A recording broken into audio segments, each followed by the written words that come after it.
하는 시간이 되면 좋겠습니다. 네, 하나님께서 주시는 말씀 베드로전서 2장 1절에서 10절까지의 말씀입니다. 네, 베드로전서 2장 1절에서 10절까지 말씀입니다. 네, 함께 교독하고 마지막 절은 같이 읽도록 하겠습니다. 그러므로 모든 악독과 모든 기만과 외식과 시기와 모든 비방하는 말을 버리고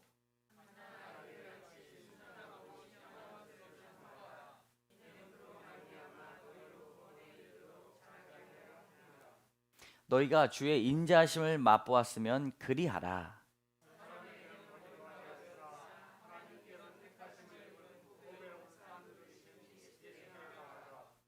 너희도 산돌같이 신령한 집으로 세워지고 예수 그리스도로 말미암아 하나님이 기쁘게 받으실 신령한 제사를 드릴 거룩한 제사장이 될지니라.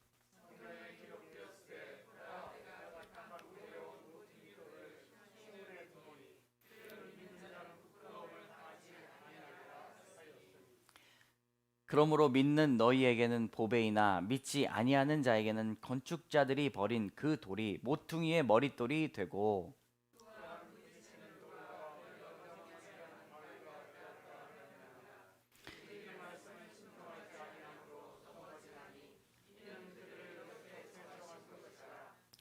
그러나 너희는 택하신 족속이요 왕 같은 제사장들이요 거룩한 나라요 그의 소유가 된 백성이니 이는 너희를 어두운 데서 불러내어 그의 기이한 빛에 들어가게 하신 이의 아름다운 덕을 선포하게 하려 하심이라.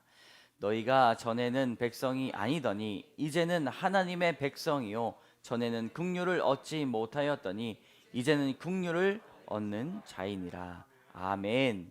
따라하겠습니다. 부요함의 비밀. 한 번 더. 부요함의 비밀. 부자란 돈과 같은 재산이 많은 사람을 말합니다. 2021년 세계 5대 부자가 있습니다.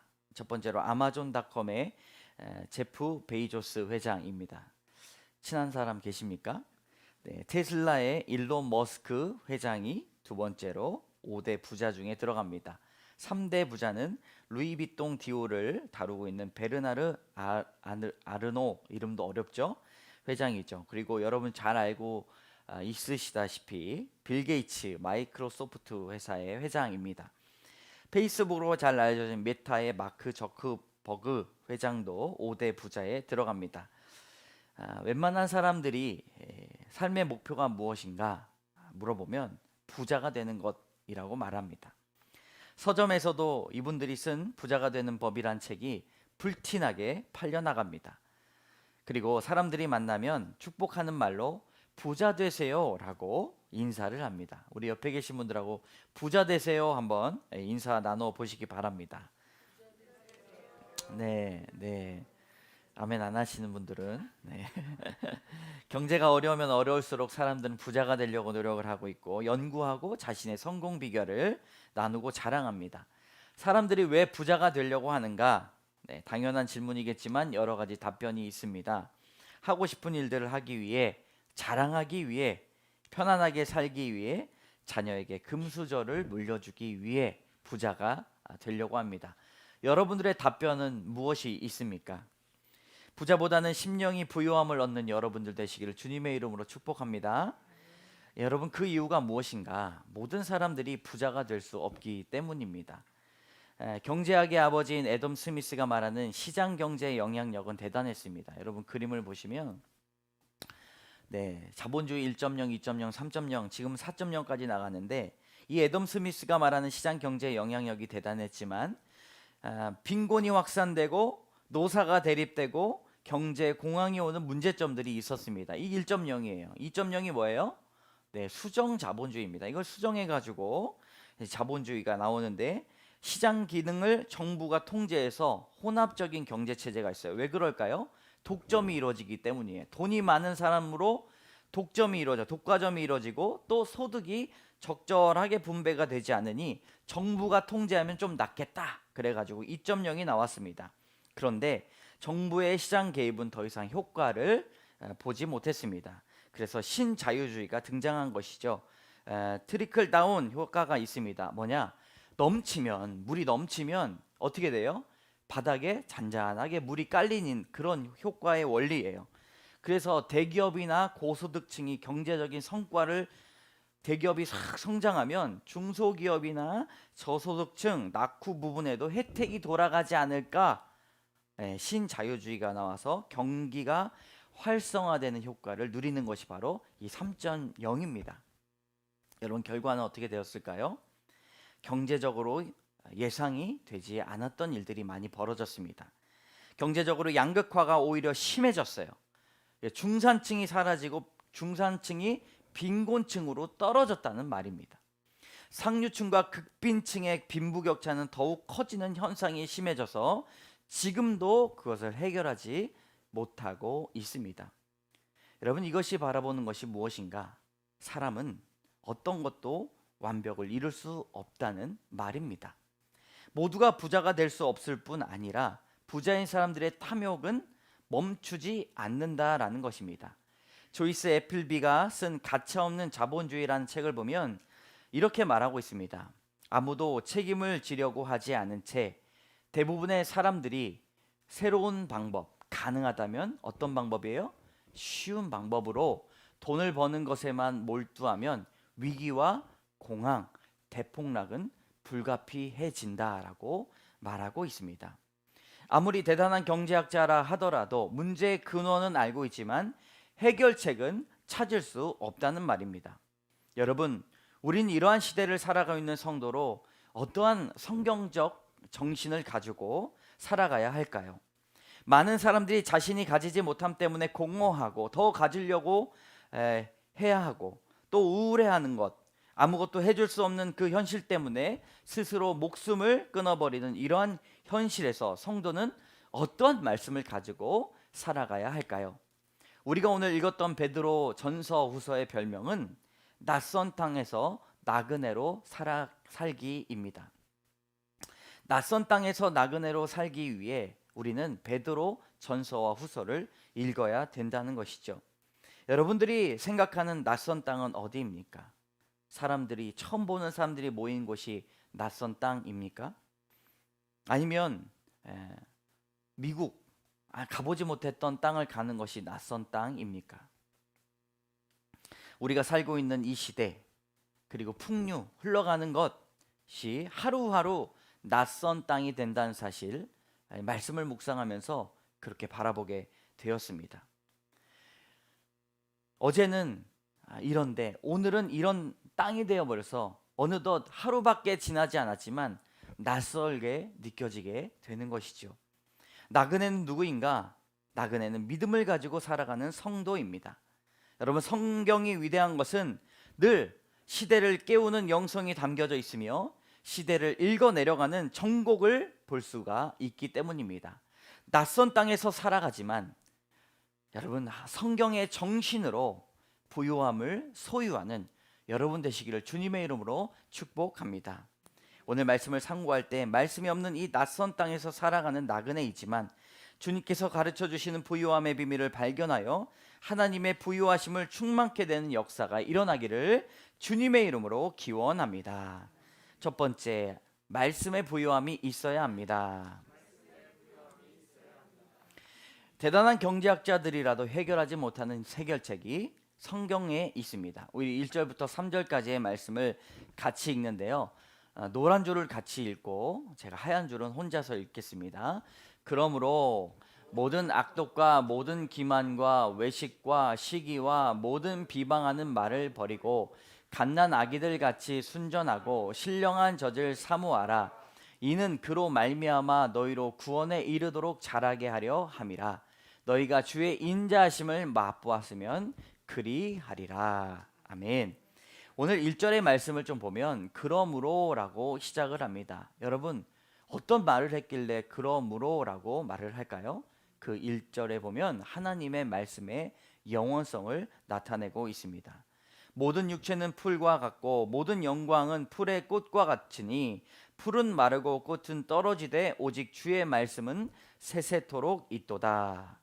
아멘. 모든 것은 사라지고 없어지지만 흩어지지만 세상의 돈도 사라지고 육체도 사라지지만 주님의 말씀은 세세토록 영원히 있다라고 말씀하고 있는 것이죠.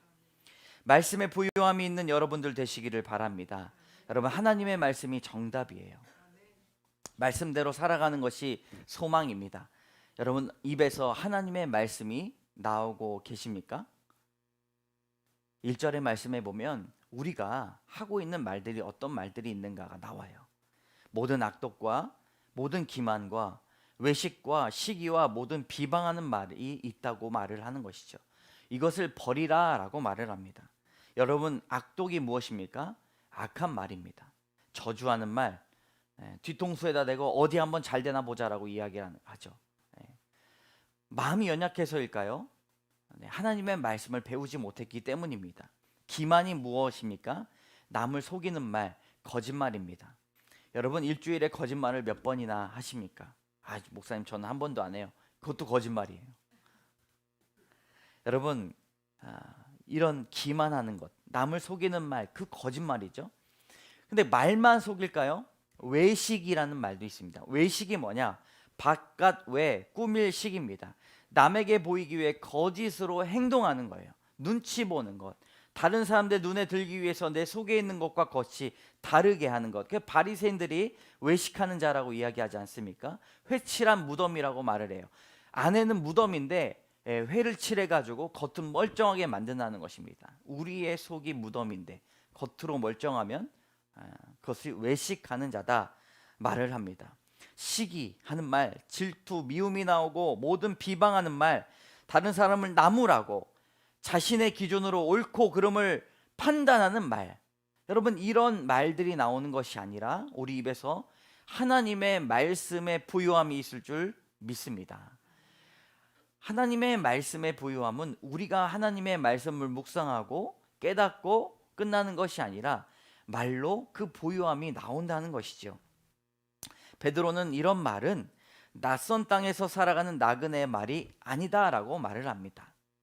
마치 자신이 주인인 양 떵떵거리는 말이 바로 악한 말, 기만하는 말, 외식하는 말, 비방하는 말입니다.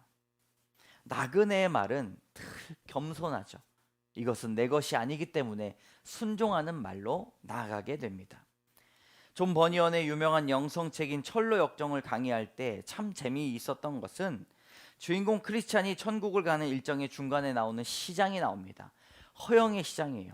제가 예전에도 이 허영의 시장에 무엇을 파는지를 가르쳐 드렸습니다. 한 번 더 우리가 한번 읽어보면 좋을 것 같습니다. 제가 읽어볼게요. 눈으로 따라 보시기 바랍니다.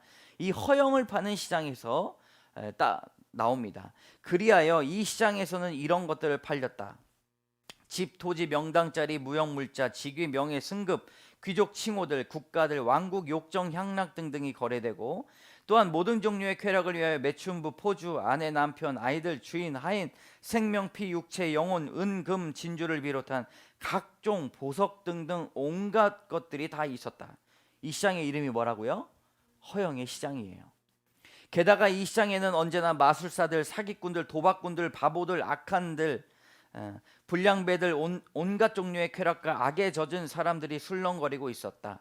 또한 도둑질, 살인, 간통, 거짓, 맹세, 피 묻은 것들 등 무시무시한 것들을 언제든지 무료로 구경할 수 있었다. 이것이 바로 허영의 시장. 우리 삶을 살아가는 데 있어서 세상으로 눈만 돌리면 이 허영이 끊이지 않는 시장이라는 것이죠. 그런데 이곳에서 주인공 두 명이 도착을 해요. 크리스찬과 믿음이라는 사람이 도착을 합니다. 근데 잡아서 죽임을 당합니다. 왜 그랬을까요? 네, 여러분 글씨 보이십니까? 다 같이 한번 읽어볼까요? 시작. 두 사람이 상인들의 심기를 건드렸던 진짜 이유는 그들이 상인들의 상품을 아주 하찮게 여겨 눈길조차 주지 않았기 때문이라. 여러분, 그 상인들의 여러 가지 상품들을 아주 하찮게 여겨 눈길조차 주지 않았기 때문에 이 믿음이 순교하게 됩니다. 믿음의 순교하는 모습을 두고 누가 따라붙는가? 소망이란 사람이 따라붙어요. 이와 같이 말씀의 부요함 외에 여러분 다른 것들을 하찮게 여기는 눈길조차 주지 않는 여러분들 되시길 주님의 이름으로 축복합니다. 말씀이 가득 찬 사람들은요, 눈길조차 두지 않는다라고 말하는 것이죠. 2절의 말씀 같이 읽도록 하겠습니다. 시작. 갓난 아기들 같이 순전하고 신령한 저지를 사모하라. 이는 그로 말미암아 너희로 구원에 이르도록 자라게 하려 함이라. 아멘. 갓난 아기가 태어나면 입 모양이 이렇게 생겼어요. 네, 젖을 바는 언제든지 준비가 돼 있죠. 하나님의 말씀, 신령한 젖을 사모하는 요 입술을 가지시기를 바랍니다. 갖다 내면 막 찾아야 돼요. 하나님의 말씀을 먹어야 되니까. 젖병을 만드는 회사를 보면 목표가 무엇인가? 엄마의 젖꼭지와 같은, 어떻게 하면 젖꼭지의 모양과 똑같을까? 이런 젖병을 만드는 것이 목표이죠. 아이가 엄마에게 나오는 젖을 먹어야 자라기 때문입니다. 여러분, 하나님의 말씀이 성도에게 순전하고 신령한 젖이라는 사실을 고백하시면 아멘 하시기 바랍니다. 우리가 말씀 없는데 어떻게 살아갈 수 있을까? 매일매일 아침마다 하나님의 말씀으로 우리의 삶을 해석하지 못하면 여러분, 우리의 삶은 어떻게 가게 될까요? 그것이 우리를 자라게 할 것입니다. 신령한 젖이 우리를 자라게 할 것입니다. 어렸을 적부터 말씀을 아는 것을 끝내지 마시기 바랍니다. 죽는 그 산까지, 그 순간까지 매일 한 구절의 만나를 드시기를 바랍니다. 그 말씀이 나를 어떻게 변화시키는가를 기대하시기 바랍니다. 왜 말씀의 부요함이라고 말하였는가?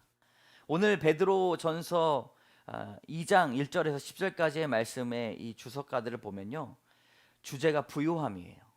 근데 제가 눈 씻고 찾아봤어요. 부요함이란 단어가 나오는가? 안 나옵니다. 근데 왜 주제가 부요함일까? 말씀을 묵상하면서 발견하였습니다. 그곳에 예수 그리스도께서 우리에게 부요함을 주시기 때문입니다. 말씀만으로 우리는 자유를 누릴 수가 있고, 말씀은 우리를 속박에서 결박에서 끊어내게 된다는 것입니다. 두려움과 낮은 자존감에서 일으켜 세우기 때문에 이것이 우리에게 부요함이다라는 것이에요. 여러분, 참으로 고난 가운데 있을 때 나를 일으켜 세웠던 말씀이 있다고 고백을 많이 합니다. 그런데 평생에 이 한 구절로 울거먹어요.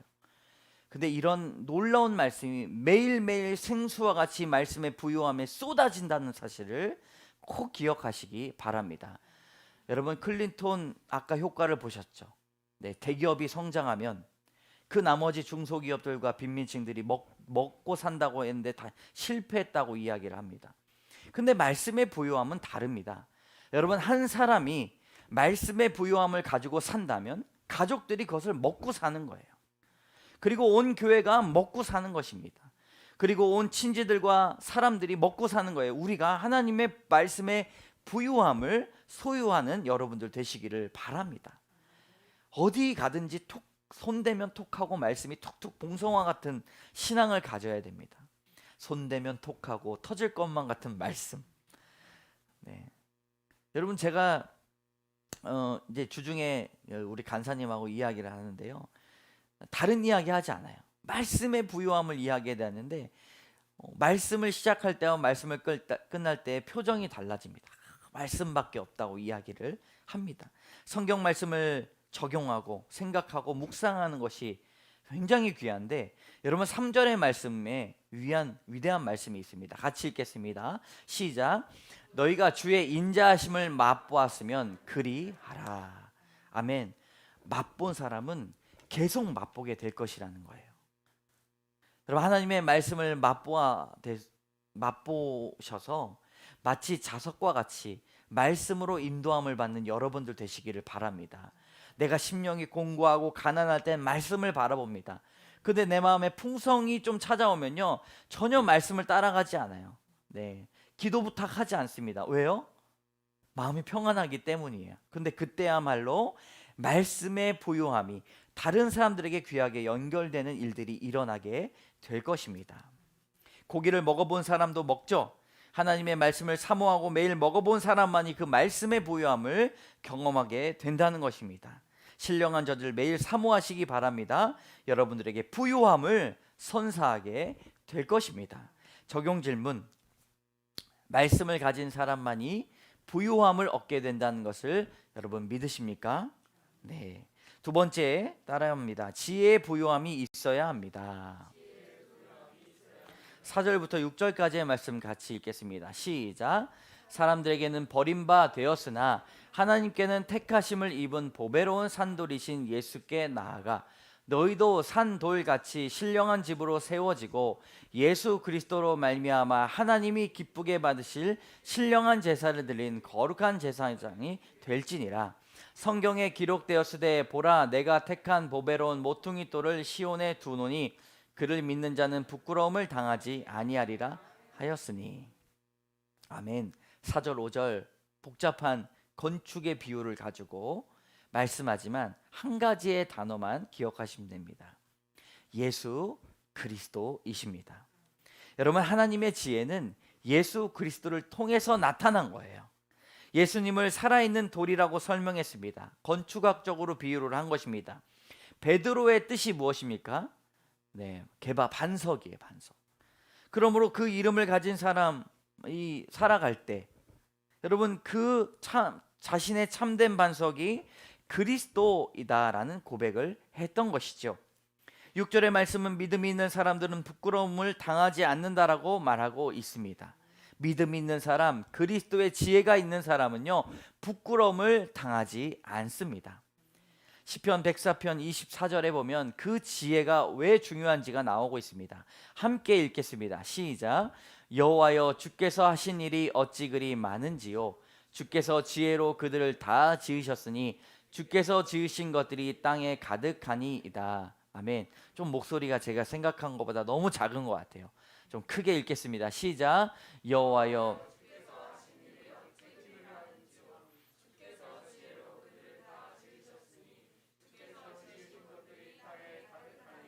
아멘. 세상을 볼 때 주님이 주신 지혜가 가득하다는 것을 깨닫기를 바랍니다.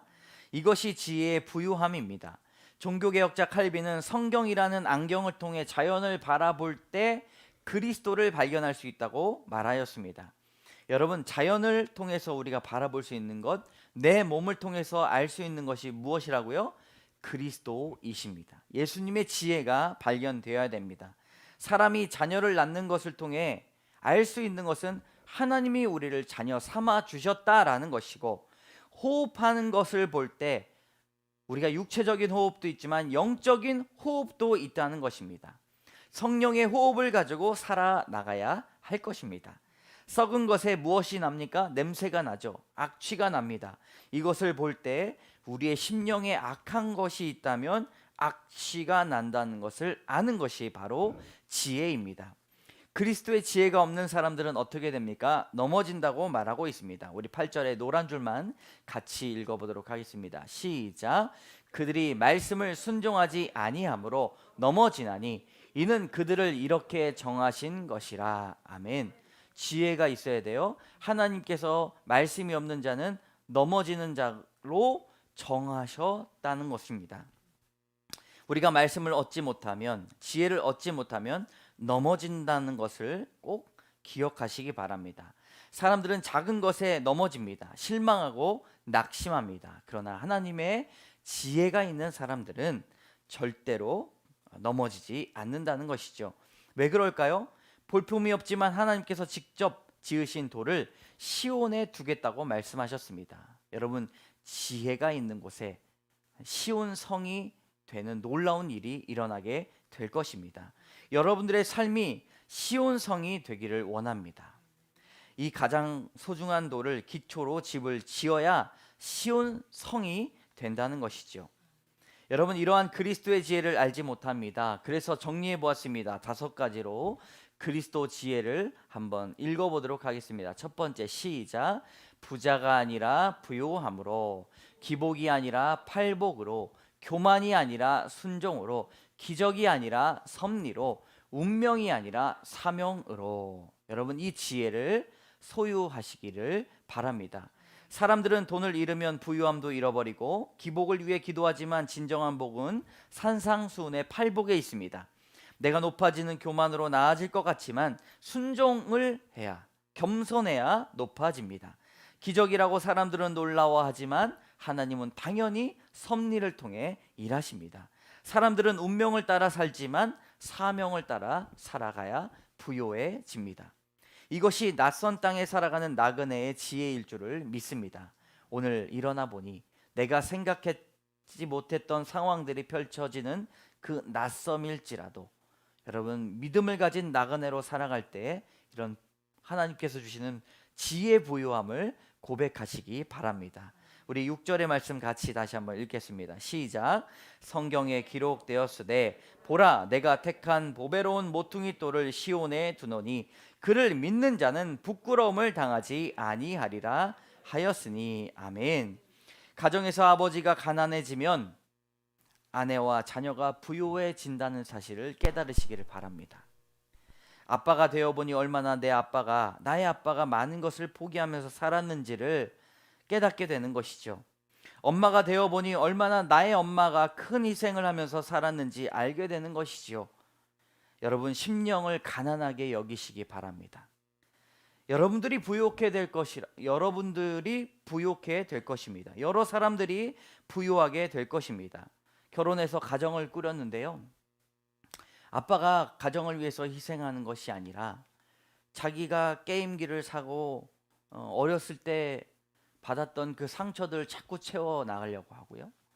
그리고 엄마도 아이들에게 희생을 하기보다는 자신의 그런 여가 생활을 기르려는 노력들이 많이 이루어지게 됩니다.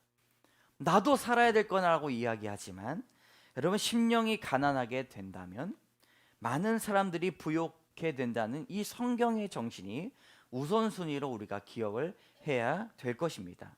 내 방식이 이래 라고 말하지 마시기 바랍니다. 인정하고 이해하고 순응하고 포기하는 심령의 가난을 닮아가시기를 바랍니다. 이것이 지혜입니다. 그리스도께서 십자가에 달려 죽으심으로 심령이 가난해지심으로 우리 모두가 부유함을 누리게 되었다라는 것이죠. 여러분, 지혜의 부유함이 있기를 주님의 이름으로 소망합니다. 적용 질문입니다. 우리 한번 같이 읽어볼까요? 시작. 하나님께서 지혜로 세상을 지으셨다는 것을 알고 계셨습니까? 내가 그리스도의 지혜가 아닌 세상의 지혜로 판단하려고 했던 것들이 무엇이 있습니까? 세 번째 따라합니다. 예물의 부유함이 있어야 합니다. 여러분, 9절 10절을 같이 읽어볼까요? 노란 줄만 시작. 왕같은 제사장들이요 그의 귀한 빛 아름다운 덕을 선포 이제는 긍휼을 얻은 자니라. 아멘. 하나님께서 주시는 이 말씀에 이 제사장이라는 말이 눈에 들어옵니다. 한 주간 동안 여러분 큐티를 해보시면서 강조되었던 것이 무엇인가? 바로 제사장의 직분입니다. 하나님은 왜 제사장을 세우셨는가? 그리고 우리를 왜 왕같은 제사장으로 세우셨는가? 6가지로 정리해 보았습니다. 첫 번째로 기쁨의 예배자이기 때문입니다. 여러분들을 왕같은 제사장으로 세우신 이유가 무엇입니까? 한번 여기 앞에 보시면서 시작. 때문입니다. 두 번째는 시작. 봉사자이기 때문입니다. 세 번째는 위임받은 존재이기 때문입니다. 공감하는 존재이기 때문입니다. 거룩을 배우기 때문입니다. 예물을 드리는 존재이기 때문입니다. 잠시 화면을 해주시면요, 여러분, 공감하는 존재 무엇입니까? 왕같은 제사장이 왜 공감을 합니까? 제사장이 자신의 양을, 죄 때문에 양을 끌고 오는 사람들을 보면서 여러분, 어떻게 하나님께로 인도를 할 수 있는가? 공감의 능력이 없다면 그 자리에 업무처럼, 직업처럼 서 있었겠죠. 그러나 진심으로 자신의 죄를 회개하면서 나아가는 사람들을 바라볼 때 그 공감의 능력의 제사장이 왕같이 하나님께서 우리를 사용해 주신다는 것입니다. 여러분, 이런 6가지의 직분의 뜻을 우리에게 주시기 위해 제사장을 먼저 택하여 주셨다는 것을 꼭 기억하시기 바랍니다. 하나님은 준비성이 너무나 철저하신 분이셔요. 옆에 계신 분들하고 말해봅시다. 여러분, 당신은 왕같은 제사장이십니다. 거룩한 제사장의 직분을 여러분 회복하시기 바랍니다. 우리 공동체의 한 분의 말씀이에요. 지금까지 내가 예배의 기쁨을 잊었었구나 전해 주셨습니다. 예배를 드렸어도 습관적으로 드리고 말씀을 사모하지 않고 말씀을 귀담아 듣지도 않고 말씀이 들리지도 않고 말씀이 적용되지 않고 매일같이 적용하라고 이야기해도 나는 말씀을 잘 듣고 있어라고 생각하는 말씀의 기쁨을 알지 못했던 사람들이 있다는 것이죠. 여러분, 말씀을 그리고 예배를 두 번째 일로 생각했다라는 그분의 고백을 들으면서 제 자신을 돌이켜 보았습니다. 내가 하나님 앞에 나가는 기쁨의 예배자가 되었는가? 내가 왕 같은 제사장이 되었는가? 정말 하나님을 만나기 위해 예배에 나왔는가? 여러분, 예배에 승리하시는 여러분들 되시기를 바랍니다. 목사가 말씀을 준비할 때 목표가 있다면 좋은 예화를 여러분들을 해서 눈물이 줄줄줄줄 흘리게 하는 것이 아닙니다. 그리고 은혜 받았습니다라는 말을 듣기 위함이 아닙니다. 말씀을 통하여 예배의 승리자가 되게 하기 위한 목표입니다. 말씀을 듣고 어떻게 해서든지 은혜를 받고 승리해야 된다는 것이 목표입니다. 상한 심령이 있다면 힘을 얻고 아픔이 있다면 나음을 얻어야 된다는 것이죠. 마지막에 하나님의 것을 내가 제대로 드리지 못했구나라고 그렇게 한 분이 말씀을 또 하셨습니다. 예물을 예물답게 드리지 못했구나, 하나님의 것을 하나님의 것으로 돌리지 못했구나, 자아성찰이 있으셨습니다. 얼마나 여러분 감사합니까? 그렇기 때문에 우리를 왕같은 제사장으로 세워주셨다는 것이죠. 우리가 따라해 봅시다. 나는 왕같은 제사장입니다. 여러분 한번 읽어보시기 바랍니다. 시작. 나는 왕같은 제사장입니다. 아멘. 여러분, 예배자의 주체가 누구입니까? 나라는 사실이에요. 목사가 아닙니다. 네. 제사장은 예물의 부유함을 아는 사람입니다. 내가 가진 예물의 부유함을 가지고 나왔을 때 주시는 하나님의 은혜가 놀랍도록 이어진다는 것이죠. 예물을 드린 자의 삶이 어떤지를 안다는 것입니다. 저 사람이 양을 가지고 나왔는데 흠이 없는 소와 양을 가지고 나가기에 얼마나 노력을 했는지 제사장은 안다는 거예요. 그때 그렇게 하나님께 드렸더니 그 삶이 바뀌게 되는 놀라운 예물의 부유함을 안다는 것입니다. 여러분, 그것을 어떻게 설명합니까? 어떻게 증거합니까? 변화된 영혼이 있을 때, 말씀을 붙들고 살아갈 때, 그때 증거가 되는 것입니다. 신명기 12장 6절에서 7절에 낙헌제라는 말이 나옵니다. 낙헌 예물이 나와요. 근데 7절에 보면요, 6절에 보면 번제와 제물과 11조와 거제와 서원제와 낙헌제와 소와 양의 처음 난 것들, 이 뭐냐면요, 우리의 예물, 우리가 드릴 수 있는 하나님의 예물을 하나님 앞에 드린다는 것이죠. 신명기 12장은요 중앙성소 사상을 말한 것입니다. 너희가 이곳에 와서 예배를 드려라. 예배에 중심된 제사장의 역할을 말하는 것입니다. 근데 7절에 뭐라고 나와요? 마지막에 말미암아 너희와 너희의 가족이 즐거워할지니라. 드릴 때 부유하게 된다는 것입니다. 꼭 예물만을 이야기하는 것이 아니에요. 우리가 정성껏 준비했던 마음, 우리가 하나님 앞에 회개했던 그 영혼의 가까움, 이런 것들을 들 때 부유하게 된다는 것인데요. 여러분, 흠이 없고 점이 없는 예물 하나님 앞에 드려야 된다고 이야기를 하는데 낙헌 예물만큼은 예외가 있습니다. 우리 낙헌 예물 한번 읽어보도록 하겠습니다. 시작. 낙헌 제사에 드려지는 희생 제물, 감사 제물을 말한다. 자원의 예물이라고도 한다. 흠없는 소나 양이나 염소의 수컷을 드리는 것이 원칙이나 자원하는 예물이므로 우양의 지체가 더하거나 덜한 것을 드릴 수도 있다. 아멘. 여러분, 하나님의 은혜가 얼마나 귀한지, 자원해서 드리는 예물, 사람들인 죄를 씻게 예물을 드리고 원하는 것을 이루기에 예물을 드릴 때 그때는 흠이 없는 소나 양을, 염소를 드려야 되는데, 자원하는 예물은 이 소나 양의 지체가 더하거나 덜하거나 한 것도 드릴 수 있다는 것입니다. 조금 부족한 것을 드려도, 조금 모자란 것을 드려도 하나님께서 드리는 예물에는 부족함이 아니라 부요함이 있다는 사실을 꼭 기억하시기 바랍니다. 왕같은 제사장이라 칭하는 것은 우리가 주님 앞에 부족한 예물을 드릴지라도 그것에는 왕 같은 부요함이 있다는 것이에요. 왕이라고 하는 것은 가장 존귀하고 가장 위대한 것에 대한 대명사입니다. 나는 왕 같은 제사장입니다. 여러분, 한 주간 동안 주님 앞에 무엇을 드릴 수 있을까 꼭 준비해 보시기 바랍니다. 직접 옷을 만드시고 그것을 존귀하게 여기셨던 하나님의 제사장을 위한 사랑, 제사장 직분을 위한 그런 베품은 여러분들에게 그런 성의를 다 입혀 주셨습니다. 왜냐하면 하나님 앞에 예물을 드릴 때 주시는 부요함이 있기 때문입니다.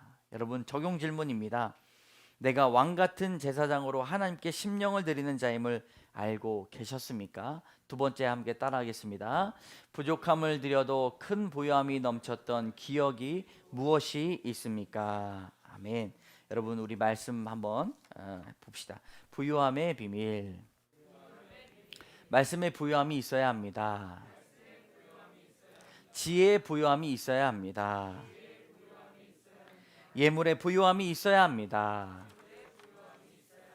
우리 이것을 가지고 1분간 우리 간절한 마음으로 부요하게 해달라고, 하나님 말씀과 지혜와 예물의 부요함을 깨닫게 해달라고 시간 기도하며 나가도록 하겠습니다.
사랑해 주님,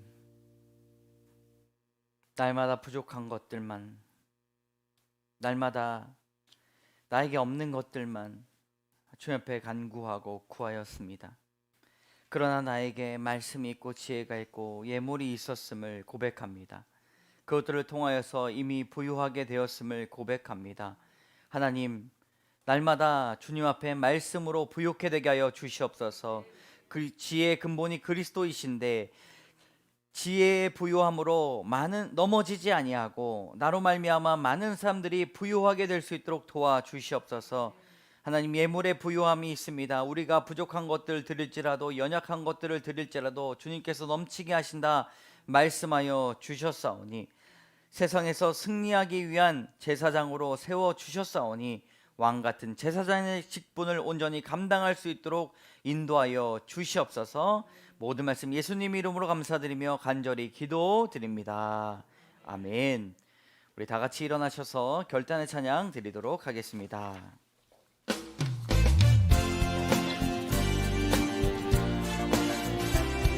이름을 좀 크게 해주시면 감사하겠습니다.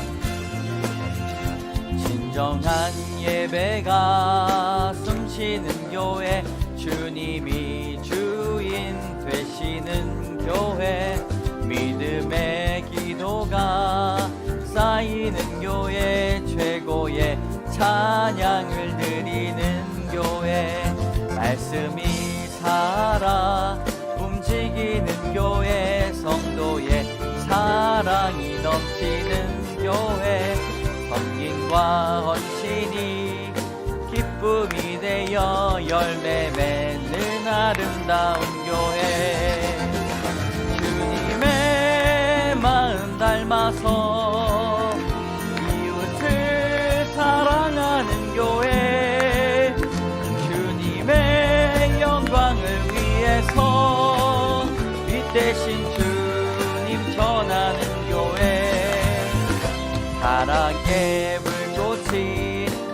활짝 피어나 날마다 사랑에 빠지는 교회, 주께서 사랑하는 광성교회가 이런 교회 되게 하소서.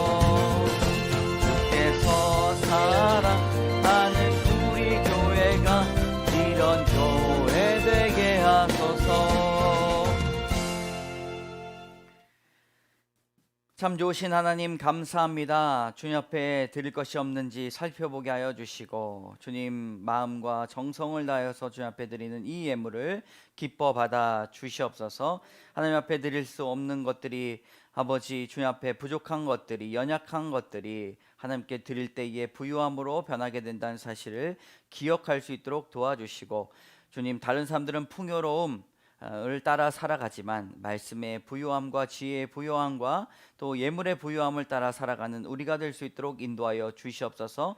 왕같은 제사장의 직분을 우리에게 섬기게 하여 주셨사오니 존귀하게 하여 주시고 거룩하게 하여 주시고, 하나님 앞에 드리는 귀한 제사장의 직분을 온전히 감당할 수 있도록 인도하여 주시옵소서. 하나님, 11조와 목정헌금과 감사헌금을 주님 앞에 드립니다.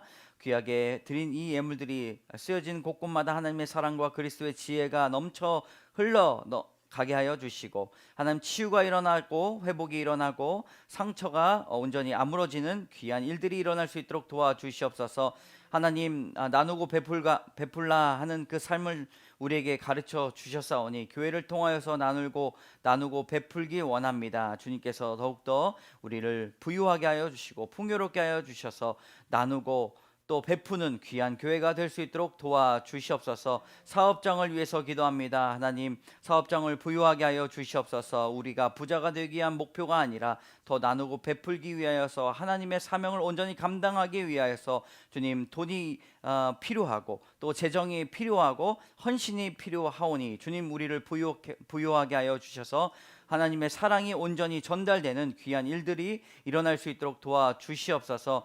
하나님, 또한 주님께서 주신 그 은혜를 우리가 섬기길 원합니다. 하나님, 추수감사절 주일 예배를 온전히 잘 준비하여서 한 해를 마무리할 수 있도록 도와주시고, 감사주일 예배를 주님께서 온전히 드리오니 받아 주시옵소서. 그래야 나눠지고 쓰여지는 곳곳마다 사람들이 회복될 수 있도록 도와주시고, 오늘 예배 가운데 하나님 풍요로움이 우리 마음 가운데 전해지기를 원하오니 주님 승리하게 하여 주시옵소서.